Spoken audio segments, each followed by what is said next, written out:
المنتخب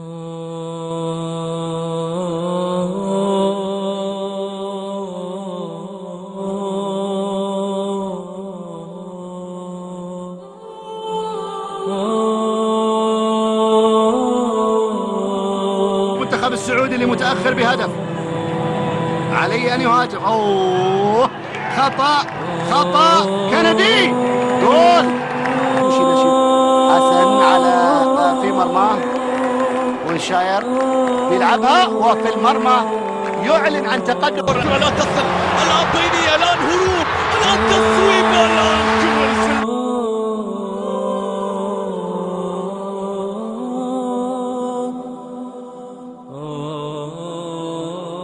كرة اللعب إلى جهة اليسار في محاولة قادمة، خطرة من جديد، هدف ثالث، خطرة من جديد، هدف ثالث، ومسرحية هزيلة ومسرحية هزلية يقدمها أفراد المنتخب السعودي. المنتخب الإسرائيلي حتى في القائمة الاحتياطية يبدع يسجل هدفين ويقلب الطاولة على المنتخب السعودي. يقلب الطاولة على المنتخب السعودي، وهذه النتيجة يعني باي باي.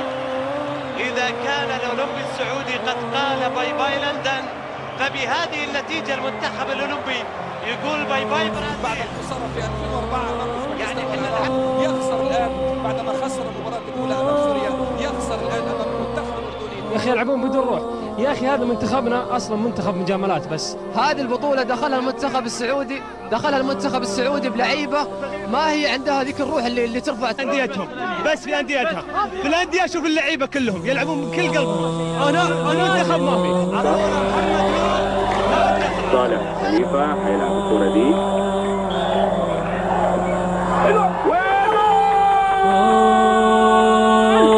محمد عبد الجواد، وشايفين اهي وقفت عشان توري لما شاف انها غشت. هدف 100%.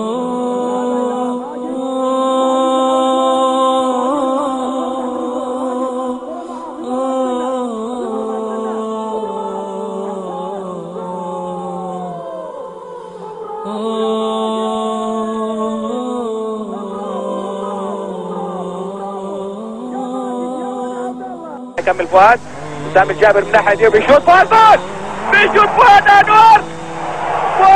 أنور، دقيقة 45 جل النصف. فؤاد أنور يقتنص كرة قوية.